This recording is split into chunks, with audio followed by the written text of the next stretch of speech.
করেছিস? ওই না তো। না তো? আমি স্পষ্ট দেখলাম তুই ফুলে ফুলে কাঁদতেছিলি। আরে সারা টিভি লোক করলে হয়েছে কেমনে? ঘেমনার একশেষ। কি দরকার ছিল? বলি কি দরকার ছিল তোদের এখানে আসার? দুনিয়ার কি আর কোনো খবর নেই? তোর মনের দুঃখটা বেশ শুকিয়ে এসলো, সেটা খুঁজকে আমার ঘা করে দিয়ে গেল। শুধু শুধু ওদের গাল পাত্তাস কেন জেন্নাত ভাই? ওরা ওদের কাজ করতে এসেছিল। কিন্তু সেটি করতে গিয়ে তোর মনের কষ্টটা তো আবার বেড়ে গেল। আমার যা কষ্ট ছিল তাই আছে।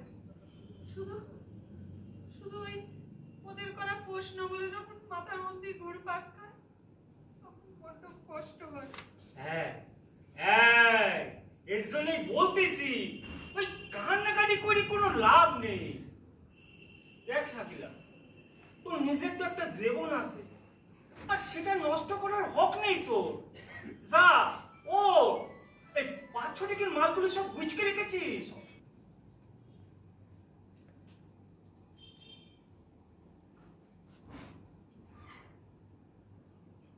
First class, first class. আরে নাড়ু তো নয়, যেন বেহেশতের হুড়ি। জিন হুড়ি এসবলে ঠাট্টা করতে নেই বলেছি না? ওমা, ঠাট্টা কখন করলু? ওই উঠোনে, ওই মাসার ধারে আমি কষ্ট দেখতে পাই।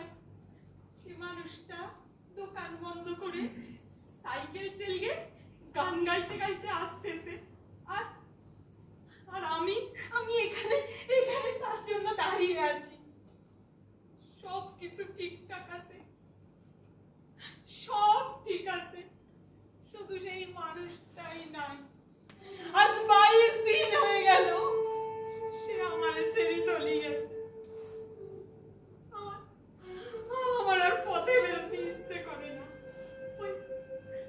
ওই ঝাউগাছির রাস্তার দিকে তাকালে আমি আমি ঝাউগাছি গোরস্থান দেখতে পাই,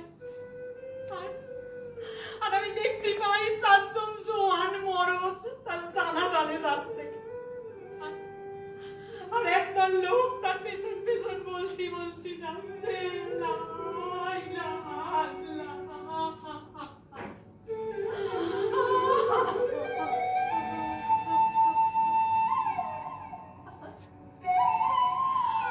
না না না,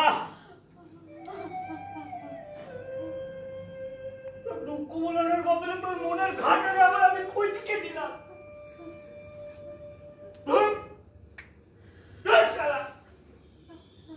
আমি আর কোনোদিন মানুষ হব না, চিরকাল ভোদাই হয়ে রইল।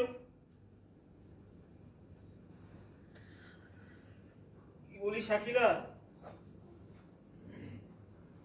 যা ঘটে তো ঘটে গেছে, কিন্তু তোরে তো বেশি থাকতে হবে, আর বাঁচতে গেলে তোর পেটের খোলটারে বোঝাতে হবে।